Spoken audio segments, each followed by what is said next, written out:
C'est l'heure de Local Actu, l'information en Périgord sur RLP.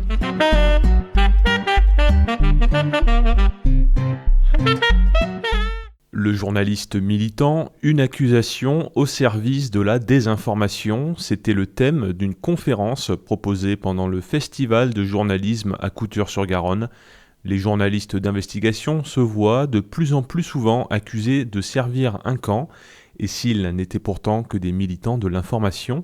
Nous écouterons donc Fabrice Arfi, journaliste à Mediapart et co-responsable de leurs enquêtes. Au début, je vous demanderai de vous présenter. Bonjour. Bonjour, donc, je m'appelle Fabrice Arfi, je suis journaliste pour Mediapart où je co-dirige le service des enquêtes. Là, aujourd'hui, on se retrouve dans le Festival international de journalisme. Et le débat qui a eu lieu tout à l'heure, c'était sur les questions de militantisme et journalisme. Ouais. Vous êtes un journaliste militant ? Non, je ne suis pas un journaliste militant. Il faut du militantisme dans la société. Évidemment, toutes sortes de militantisme. Il faut des gens qui s'engagent, qui se battent pour leurs idées, parfois quitte à être de mauvaise foi. C'est normal, on en a besoin dans la grande conversation démocratique. Pour autant, je pense qu'un journaliste ne peut pas être militant où il y a quelque chose d'incompatible entre le militantisme et le journalisme pour une raison simple, c'est que le militantisme, quand il devient journalistique ou quand le journalisme devient militant, ça peut donner des œillères, ça peut nous empêcher de voir qui va à l'encontre de ce qu'on pense être notre conviction est juste. Et ça, le journaliste doit absolument se prémunir contre ça. Mais c'est vrai qu'on vit une époque où la vérité n'est plus qu'une opinion comme une autre. Et l'accusation de militantisme contre le journaliste est devenue un lieu commun, non pas pour remettre en cause les faits qu'on révèle, mais pour en fait remettre en cause l'essence même du journalisme tel qu'il est.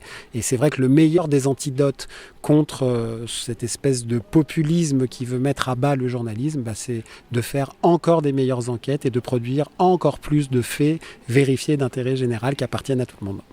Pour vous, qu'est-ce que c'est un bon journaliste ? Un bon journaliste, pour moi, c'est un journaliste qui est utile au plus grand nombre. Ça peut être un peu simple de dire ça, mais je crois fondamentalement que le métier du journaliste n'est pas de donner son opinion. Bien sûr qu'il y a des journalistes qui donnent leur opinion, moi ça m'arrive moi-même, mais notre métier n'est pas le commentaire. L'opinion d'un journaliste, elle ne vaut pas plus, pas moins, mais surtout pas plus que celle de n'importe qui. C'est justement la démocratie, c'est le régime du n'importe qui. En revanche, le journaliste, c'est un métier. C'est un métier qui, avec des méthodes, une déontologie, une loi qui l'encadre, consiste à réunir comme les pièces d'un puzzle qui sont des informations qui nous permettent de décrire un bout du réel tel qu'il est. Et quand on offre ça au plus grand nombre, quelles que soient leurs convictions, quel que soit leur parcours de vie, eh bien on peut être utile. Et donc moi je suis jamais autant ravi d'être journaliste que quand on me dit que le travail qu'on fournit, il est utile à la compréhension du monde pour les gens. Et c'est ce métier-là qui consiste à raconter des histoires vraies et d'intérêt général. C'est ça le journalisme. Et rien que ça, et déjà ça c'est vraiment beaucoup.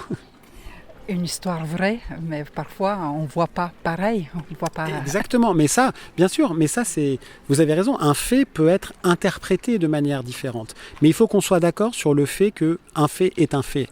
C'est exactement à cet endroit-là qu'intervient le journalisme. Et dans cette époque où on voudrait de plus en plus effacer la frontière entre le vrai et le faux, la conversation devient impossible. C'est ta vérité contre ma vérité, chacun dans son couloir, on ne se parle pas, on se déteste, on se combat. Je crois que quand même le sel de la vie, c'est la conversation entre personnes qui ne sont pas d'accord. Mais pour pouvoir converser de manière civilisée, il faut qu'on soit d'accord sur le minimum. Et le minimum, ce sont les faits. Et c'est là où nous sommes, nous, requis journalistes pour produire des faits et qu'ils aient une sorte de force contraignante. Ensuite, un fait, il peut être regardé différemment. Les problèmes qu'il pose peuvent offrir des solutions différentes dans la question politique, que l'on soit de gauche ou de droite. Mais ça, c'est normal. Ça, c'est la vie. Mais ne détruisons pas les faits. Vous avez cité à plusieurs reprises la liberté de presse et la loi. Oui, moi je fais partie de celles et ceux qui considèrent qu'il est normal quand on est journaliste qu'on ait à répondre de ce qu'on écrit devant un tribunal. Le journalisme, c'est un exercice violent vis-à-vis d'autrui. C'est-à-dire qu'on fait effraction dans la vie des gens, on a un côté un peu vampire, on aspire des faits qui leur appartiennent, et parce qu'ils sont d'intérêt général, on les rend au plus grand nombre. Donc c'est pas rien, et on a avec notre plume une force terrible pour nuire, causer du tort, parce que les faits sont désagréables et que ça peut porter atteinte à l'honneur et à la considération des gens. Mais il faut le faire. Il faut le faire. Ne pas le faire pour ça, ce serait un crime journalistique. Mais parce qu'on le fait et parce qu'on a ce pouvoir-là, il faut qu'on puisse en répondre devant une autorité tierce, la justice en est une, le juge est garant de la liberté, sur la qualité de notre travail. Donc c'est comme une enceinte avec des règles du jeu. Et malheureusement, ce à quoi moi j'assiste depuis de nombreuses années maintenant, c'est que de plus en plus de personnes du monde politique, du monde de l'entreprise, contournent le droit de la presse, qui est cette enceinte, ce ring sur lequel on peut se battre, parfois durement mais à la loyale. Il contourne ce ring pour criminaliser le journalisme en tant que tel. Et ça, c'est insupportable. Et les affaires devant la justice qui concernent les journalistes, ça devient de plus en plus fréquent, surtout pour les médias pour lesquels vous travaillez. Oui, alors si c'est dans le cadre de la loi sur la presse, tant mieux. Et si on publie plein d'informations qui dérangent et qu'on est beaucoup poursuivi, ça fait partie du jeu, si j'ose dire. Mais quand on poursuit, on met en garde à vue une journaliste, comme c'est arrivé pour Ariane Lavrieux, journaliste du média Disclose, pour avoir publié des informations classifiées secret défense, mais qui révèlent des informations terribles d'intérêt public, alors là, c'est pas normal. Un journaliste qui publie ce type d'informations d'intérêt général n'est pas une délinquante qui mérite d'être placée en garde à vue. C'est une façon de faire pression sur les sources et une manière de faire pression sur l'information pour empêcher qu'elle advienne. Quand la brigade criminelle et le parquet de Paris essayent de perquisitionner Mediapart en pleine affaire Benalla, c'est pas dans le cadre du droit de la presse. Et d'ailleurs, on a fait condamner l'État pour cette tentative de perquisition. Donc c'est aussi ça l'état de droit, mais ça veut dire qu'il ne faut jamais baisser la garde quand on fait ce métier-là. Quel conseil vous donnerez pour ceux qui rêvent faire un journalisme d'investigation ? Alors moi, je ne me reconnais pas trop dans l'appellation de journaliste d'investigation et je suis mal placé pour dire ce qu'il faut faire pour le devenir parce que je n'ai pas fait d'études, j'ai que le baccalauréat. Mais je crois que la première chose qu'il faut avoir pour faire ce métier et surtout ce métier-là de l'enquête, ça peut paraître un peu bateau, mais je le pense vraiment, c'est la curiosité, mais la curiosité comme une humilité. Être curieux, ça veut dire « je sais pas ». Ça veut d'abord dire « je sais pas ».